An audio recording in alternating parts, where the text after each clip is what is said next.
it feels so good, so validating. Even if you get it up there and you make promptly 0 sales in, 72 hours flat, it always come back to what Renee said. Like, this is something to be proud of. Not everyone takes the time, sets it aside. You're a service provider. You're always, deadline after deadline, somebody else's goals before yours. But just taking that time for yourself and like what you want and how you want to serve, oh my gosh, you're going to feel so good.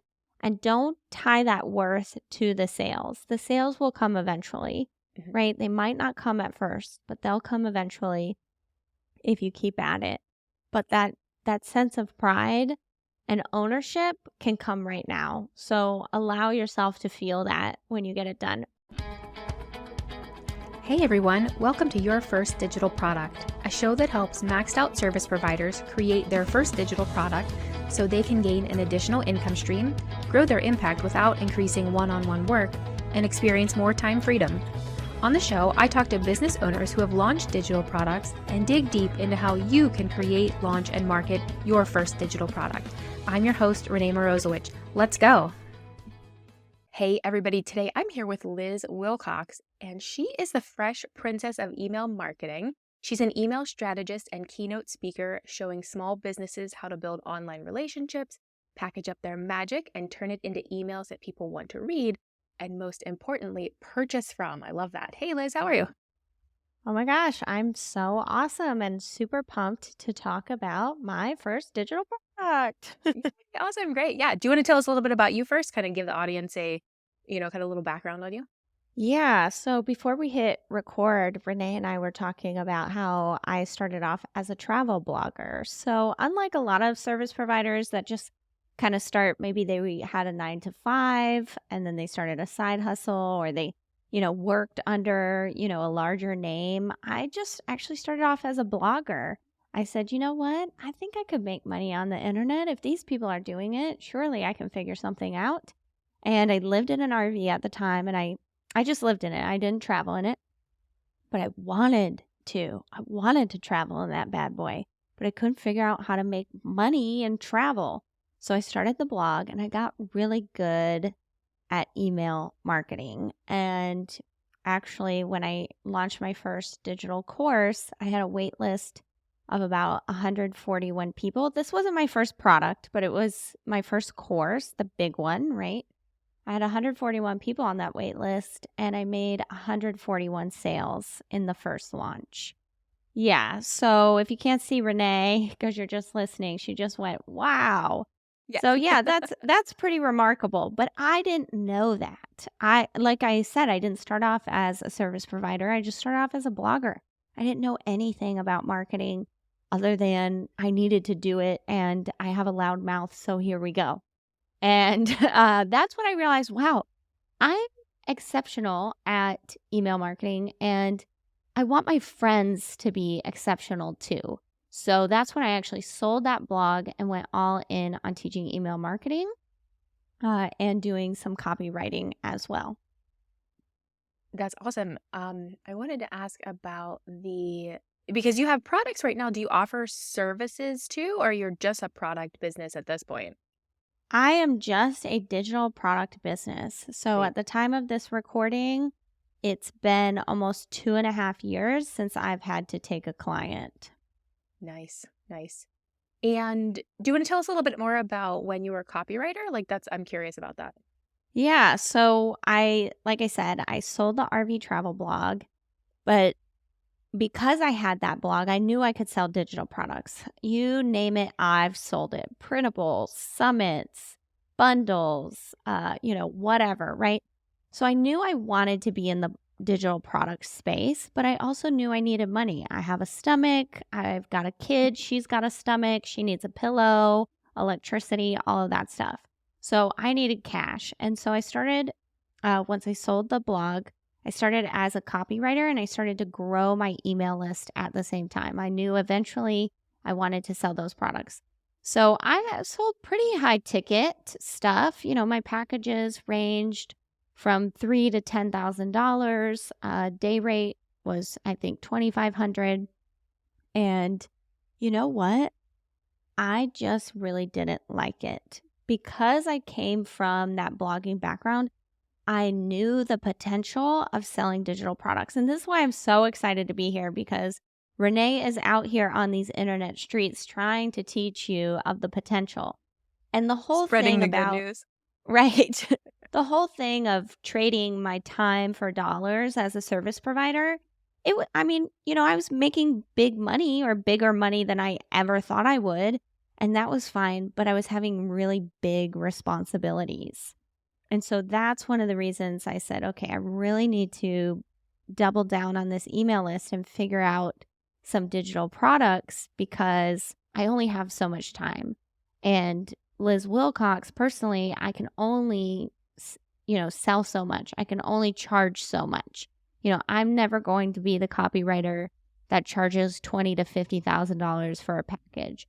I don't want to work with large companies that can afford that either. I want to work with the little guy. And so after, I'd say, about a year in the service-based type of doings, I was like, okay, I gotta double down on this email list and come up with some products. I love it. I love it. So just to kind of go back, what was the first product then? You said there was like a first course, but was there a product before that? Like you mentioned a couple different things. Like what was the first one? The first product in my email marketing was just an outline called 20-minute newsletters. And it was literally, guys, listen, I know you're driving, or maybe you're doing the dishes. You can't write this down, but commit it to memory. It was just a Google document. It was nothing special. It was called 20-minute newsletters. Guess what it did? It helped you write a newsletter in 20 minutes. No fancy title. No, there wasn't even a footer or a header on my Google Doc. I don't think I even had brand colors yet. But I was doing this event. I was doing like a digital summit. And I knew that, they gave me permission to sell a tripwire. So something, when they sign up for your freebie, you could have a product, on the back end of that.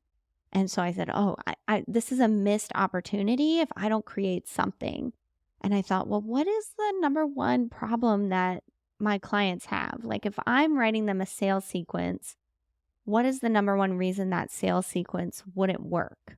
Oh, well, they're not writing a newsletter, right? They maybe haven't emailed their people in 6 months. Well, I tend to write my newsletters in about 20 minutes. Let me go back in the last couple months and see. I must be using some sort of framework. There must be some method to this madness. And, I said, oh yeah, there's the pattern. And I just typed it up. I put in like a little voice guide as a bonus, which the voice guide was like 5 rules, right? It wasn't anything special. There were no videos, nothing. And I think I sold something like $500 of that $20 product. I charged $20 in like the first week. And that product still sells today, almost 5 years later. Nice. I like it. I like that you mentioned Google Doc, because I do think a lot of people think like, okay, not only do I have to make the product, but I have to make it this beautiful PDF, totally branded. Nobody cares about that. Also, nobody can even see that before they buy. They're not like, you know what, I'm not going to buy this because it's not going to be beautiful on the other side. Like that's not a thing. Solving an important problem. So you were seeing that people were not writing newsletters, or not writing them quickly enough. Maybe it was taking too long.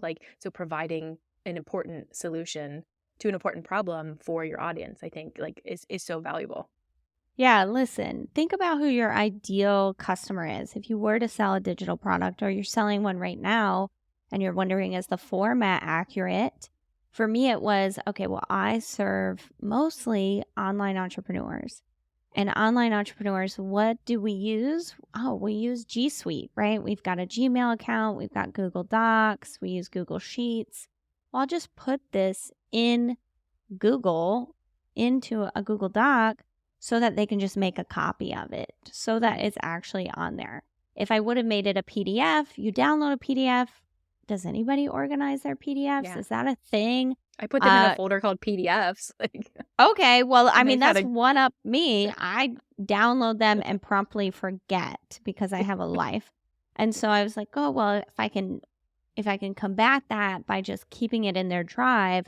So when I'm here to write my newsletter. Oh, last week I bought that 20-minute newsletters. Let me see if I can use that. They can just search it in their drive. And I've even had people say, like, oh, I just bookmarked it on my address bar. And every nice. time I write a newsletter, it's just right there, 20-minute newsletter. And so think about who your ideal person is. What are they using? What are some obstacles that you need to overcome so they actually use your product, and create that format? Don't worry about it being beautiful. Worry about it being useful. Mhm. And simple, like, it's so simple, but it's so powerful. Like, we don't often I think we overcomplicate everything, and that's, it doesn't help you and it doesn't help the customer either, so, Yeah, the last know that thing I'll say about that, because I can already hear someone say, yeah, but Liz, I don't serve online entrepreneurs. Like, I have a certain level of sophistication I have to, you know, stand to. And I totally get that. But again, just remember, like, is this, am I making this actually usable? Not just Mhm. useful, but like, can they actually use this? And my very first business, that RV travel blog, I was selling courses to men in their 60s who didn't know you could buy stuff online other than Amazon and eBay, right? Like, this was, 10 years ago almost, Facebook ads and buying things online, it was pre-pandemic. That's all I got to say, right? Yeah.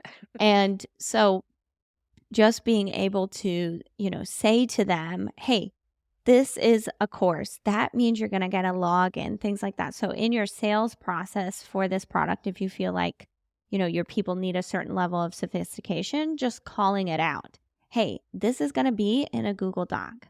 That's not because, I threw it together. It's because I actually want you to use it. You're just going to go click file, hit save, and then you'll have it in your drive for you, or something like that. Just make sure you're telling them if you feel like there might be some friction as to, oh, this is just a Google Doc, or this is just, a Canva PDF, or just anything. Tell them why you created it that way. Answer the objection before they even buy it. Just like Renee said, like, they can't see it yet. So just call it out. Hey, this is just XYZ. That's because I actually want you to use it. When you purchase, da da da da da instructions. And that honestly is probably going to make you a lot of sales. Yeah, because I think you're telling people why, and I think if people don't know why, then they don't understand the thing. But if you're saying like this, I actually did this for you for this reason, I think people are really receptive to that. Amen. What Renee just said is so key. People, listen, we love to think we outgrow the why stage, right? When we're toddlers. Why? Why? Why? But we don't ever outgrow that. We always want to know why something is the way it is. And so just calling that out is going to help with your sales tremendously. Definitely. Yeah, I totally agree. Well, okay, so let's talk about. So it sounds like you created that product relatively quickly. Like there was kind of a deadline, right? You said you were part of a summit and you wanted to create something on the other end. You found something that was, the potentially useful for people, put that together. Some people like to know about like sales platforms. Did you pick the platform that you are always going to sell with? Just kind of maybe any other things about the creation process. What about that like landing page and the sales page and things like that, and anything else that you want to share about that?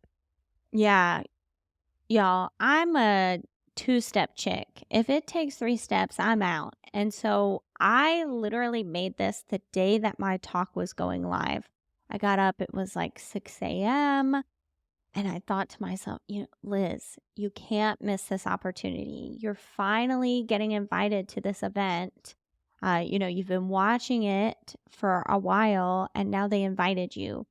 Um, you know, don't miss out. And so, I walked through that whole process. I walked you through.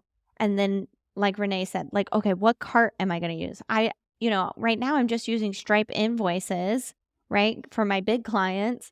I I need a cart, right? And so I literally just got on Google and I was like, online cart. And I saw that Sam Cart Mhm. had a 14-day trial. I don't know if this was back in like 2019, 2020, something like that. And I don't know if they still do the 14-day trial, but I was like, well, if I don't like it, if I don't make any money, I can cancel. But I need a cart by noon, like in the next 4 hours. And this looks pretty intuitive. I can make a quick landing page. And so, I got the 14-day trial. I spent, an hour making the landing page, and luckily they had templates, and nowadays most carts do. Even the lower end ones like Thrive Cart, they've been adding lots of templates for you, and I just put it up there. And then get this, guys, this is the crazy part. I waited. I put it up as a tripwire. I use ConvertKit as my email service provider. So anyone that signed up for my email list, because of course I'm giving away a freebie during the event, it redirected to this new sales page. And I did not create 20-minute newsletters until I made the first sale. I said, well, because then I had to get up. I had to take my daughter to school. I had to make breakfast. I had to do all the tasks I already had to do that day. And so I waited until I made my first sale. And honestly, I made my first sale within like the first 10 minutes of the or of the event going live that day. And I thought, oh, crud, now I got to create this thing. And that's when I went and I said, okay, let me really look at this framework that I'm using. Let me type it out. I'm going to add in this voice guide. That sounds good. And then I sent it over to I think by the time it was done, I had made like 4 or 5 sales. And so I just individually, this is key, individually sent those out. I said, hey, sorry you didn't receive this yet. I saw you purchased about an hour ago. Here it is. And then I set up the automation so that it would just get sent out. And like I said, I made something like $500. I made like a crap ton of sales. I could not believe it. That's awesome. I love so many things about this. And I love that it's not always part of why I like doing the podcast is that not everybody has the same story. Like a lot of people are coming on to talk about selling digital products and nobody does it the same way. So I love the creating like after the sales. Like that's amazing. What's interesting to me is so you had some kind of sales page but didn't have the product yet. I think some people create the product and then write the sales page, but some people write the sales page and then create the product. Have you done the same thing with your other products, or have you kind of switched back and forth depending on the product? Honestly, usually I create the sales page. Like, of course, the idea comes first. And then I say, okay, let me write the sales page. And this is a hack, y'all. You heard it here first with Renee and Liz. When you write the sales page, it helps you build the product, right? Because you're going through those sections. Okay, what does this include? And what is this actually going to help? And oh yeah, the FAQs. Why does this cost $30? Oh, snap. This should be 50. Or oh, no, I don't want to do that. This is going to be simpler. It's only going to be $15, right? So the sales page, in my opinion, really helps guide you towards solidifying the product and making it better, honestly. I'm not saying just slap up a sales page and, wait around and eventually get to it. But as you're building the sales page, as you're going through those sections of the transformation, the headline, the FAQs, it's like, oh yeah, this is what I want my product to be. This is the result I want it to have for my people. And this is what I need to put in it to ensure I keep my promise, right? And so I tend to write the sales page first. Nice. I like it. So this is kind of meta, but do you have an email sequence? Is one of your products an email sequence that also sells the product? And is that kind of related to the sales page? So like you write the sales page, do you have an email sequence that pulls out sections of those things? Does that make sense? Yeah. So once you write the sales page, I love what Renee is suggesting. So write the sales page first, and then each one of those sections of the sales page can be an individual email. The thing about every sales email you write should answer the question, why should I buy this and why should I buy this right now? And so you can go to your sales page and say, oh, well, you should buy this because, it's $197 and, the sales page says it's going up to $300 tomorrow, right? That's an email. Or, you should buy this because of this transformation. And, oh, look at that. I already wrote about it on the sales page. Copy and paste, right? Nice. And so definitely writing the sales page first helps you with that sales sequence for sure. Nice. And it's not lazy. It's effective and it's consistency, I think. Whenever you are saying different things in different places, I think that creates kind of a disconnect in the potential buyer's mind. So if you have these reasons on the sales page and these other reasons in the emails, I think it can be confusing Yeah, personally. oh my gosh. Renee is on fire. Pause the podcast, 5-star review. She knows what she's talking about. Seriously. Y'all, marketing is not saying 100 different things. Marketing is saying one thing 100 times. So even on your sales page, you're going to be saying very similar things over and over, right? And depending on the price of the product or program, it can be short or long. You might be repeating yourself a lot if it's a very expensive program, right? We all know that. We're service providers. We know when we get on a sales call, we're saying the same things that they already seen on the sales page. And then we do the proposal. It's the exact same thing we talked about on the call, right? You wouldn't introduce new ideas that, like Renee said, would confuse the buyer. And so just saying that same thing, those same, 5 bullet points. This is going to help you A, B, C, D, E. Emails, email 1, A, email 2, B, Mhm. et cetera, that's going to help solidify that, oh, yes, I know what this product is about. I know it's going to help me because XYZ, and I know how it's going to do that, right? And that kind of trust, that knowing is what is going to create the sale for you. Yeah, I love it. I love it. Let's talk a little bit about your other products. So you have a bunch of products, and I'll obviously link to all of them in the show notes. Are there any that you want to highlight specifically? Any maybe that this audience would benefit from? Really, just anything that you want to share about your bunch of products. Yeah, so I think maybe an interesting little product that as you're listening might give you some ideas if you're like me and you want to help people with all the things related to your industry. What I did when I had a lot of those products, so first asterisk here, I have a $9 a month email marketing membership. That's the name of it, email marketing membership.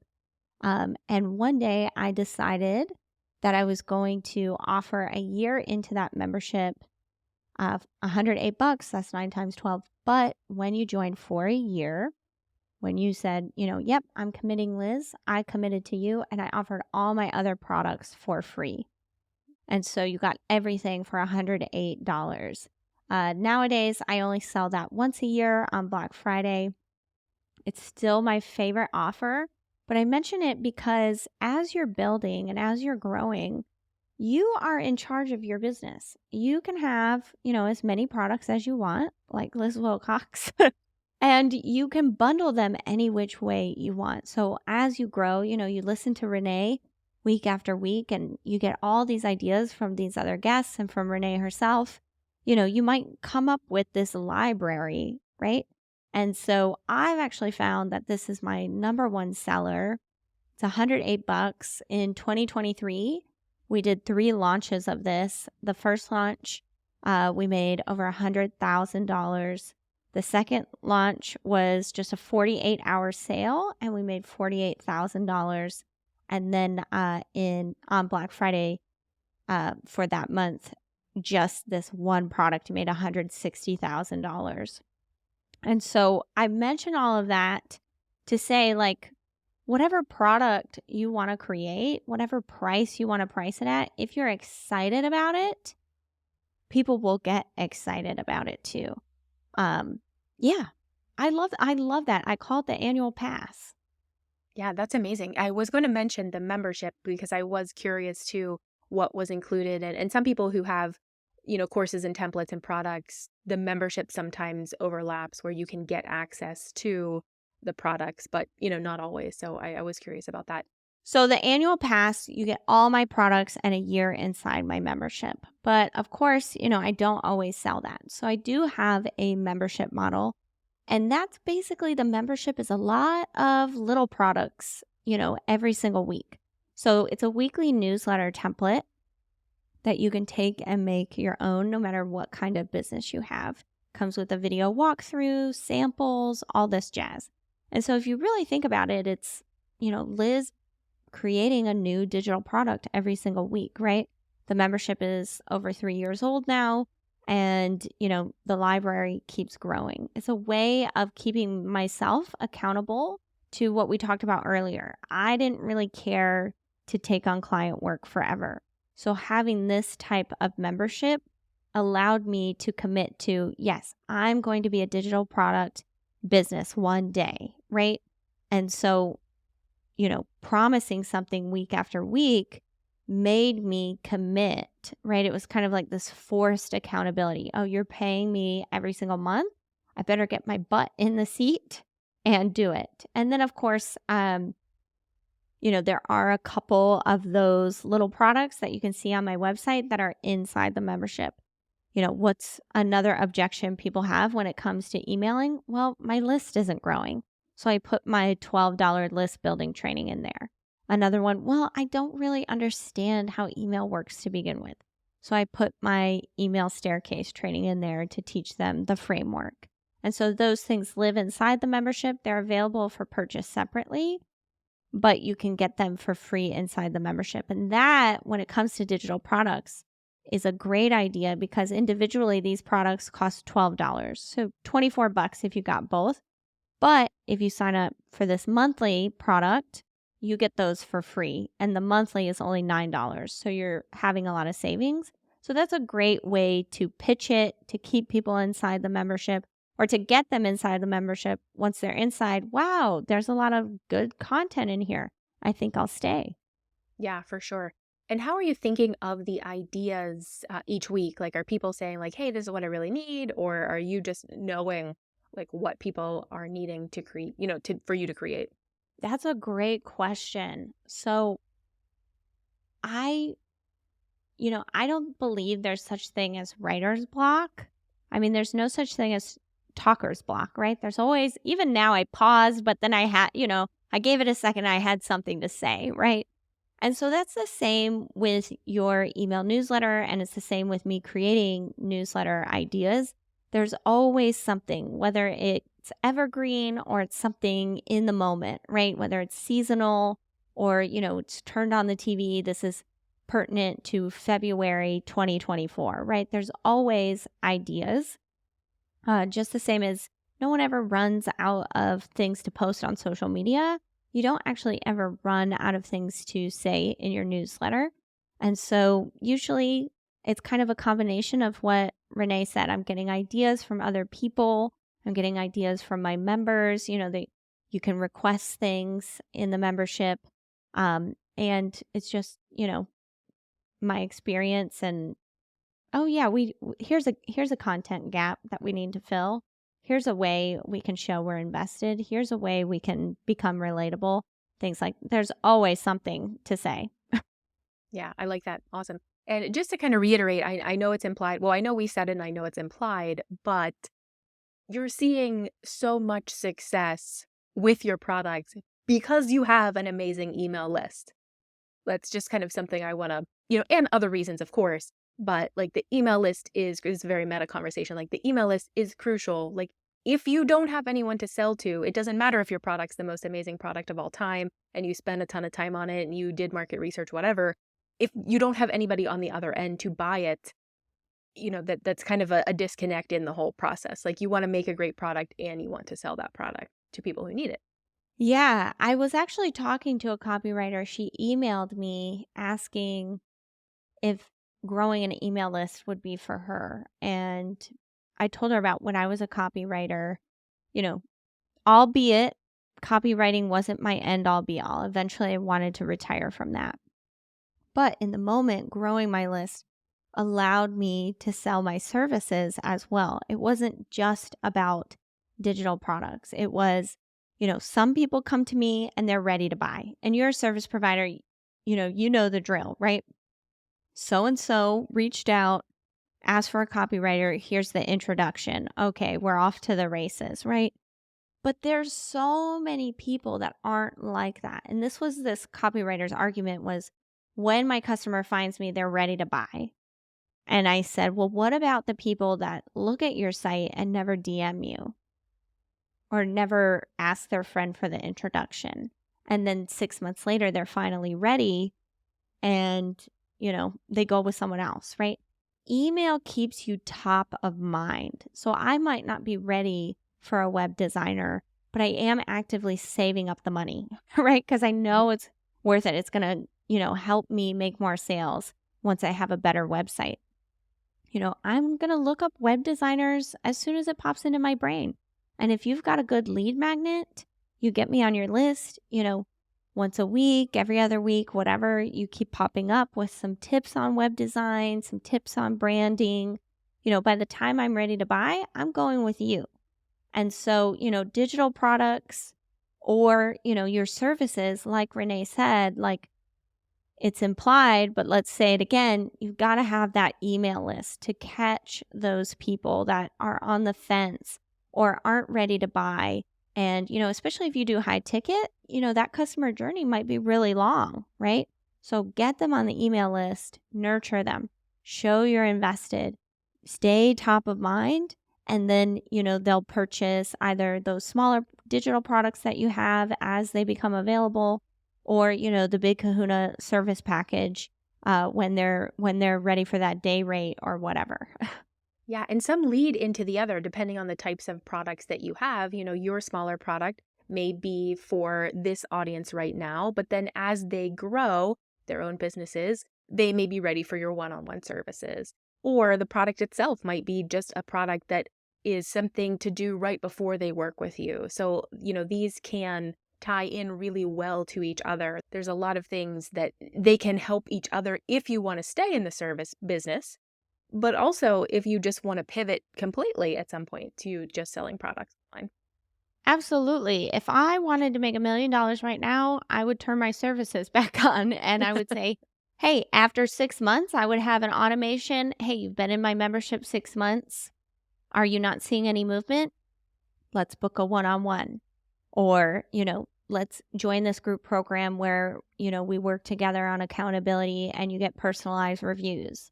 I can't tell you how many business coaches, Liz, just you could double your sales tomorrow. I'm like, yeah, but I'd rather be at the pool.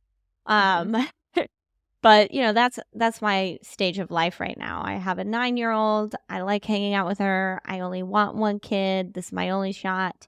Maybe when she's a teenager and, she can't stand to be around me, I'll turn those services back on and, people will rejoice. Business coaches all around will rejoice when Liz turns her services back on and maximizes those profits. Nice. But yes, it's definitely, it should coexist. It should be an ecosystem. That is like, now I'm geeking out. That's the super awesome thing about email marketing and about creating digital products with your services is they can all blend together. That example of the, web designer. I actually, before I hired my web designer, I had a VIP day with someone she worked with to help me get my brand stuff together. Before the brand day with this person, I bought a smaller product to help me figure out, like which brand colors work best for you or something. I can't remember, but it was a small digital product that led me to think, I really need some help with this, led me to hire the VIP day, led me to the actual web designer. So it's this like beautiful, beautiful ecosystem that works so well together. And it's not about leaving money on the table, right? Because a lot of people, oh, Liz, you're leaving money on the table. You should do this, that, and the other. It's about servicing your people where they're at, right? Your person, your ideal client might not be ideal yet. She might need another year. So, but if she's looking at you right now, what can you give her to, you know, keep moving her along, encouraging her, creating trust with her so that when she is, totally ready to book your services, she books your services, not someone else's. Right. Without even looking or thinking. She just knows that that's just what she's going to do because you've been helping her all this time. So I love that. So what 2 to 3 things do you recommend for someone who is creating their first product? They haven't created any products, but they've been thinking about it for a long time. Maybe they have a product like, in their Google Drive, like half started or some things around. They kind of have some ideas, but they're just really not sure what to do or not to do, to get that product created and launched. Yeah. So I always ask myself 2 questions whenever I do anything. This is digital products, life, business, all that. So, like Renee said, if you've got something half written or maybe it's just half written in your head, I want you to ask yourself these 2 questions. Number 1, what would this look like if it was easy? Right? And I think Tim Ferriss said that first. But I've got a follow-up question to that because sometimes it's not easy. Sometimes it's like, well, Liz, I've got 3 kids in the background screaming. Maybe I've got ADHD. And I've got $20,000 worth of client work I have to finish in the next 10 days. Like, what are you talking about? Easy, right? Mm-hmm. And so, what would this look like if it was easy? And the follow up is, what would this look like if it was fun? Everything you do right now as a service provider is just that, in service of someone else. And sure, usually it can be fun. That's why you got into it. You love what you do, but after a while, it can kind of turn into a grind, especially with those deadlines we were just talking about. And so, thinking of your digital product, how you're going to create it, how you're going to create the sales page, the sequence, whatever, like what would it look like if it was just fun to do?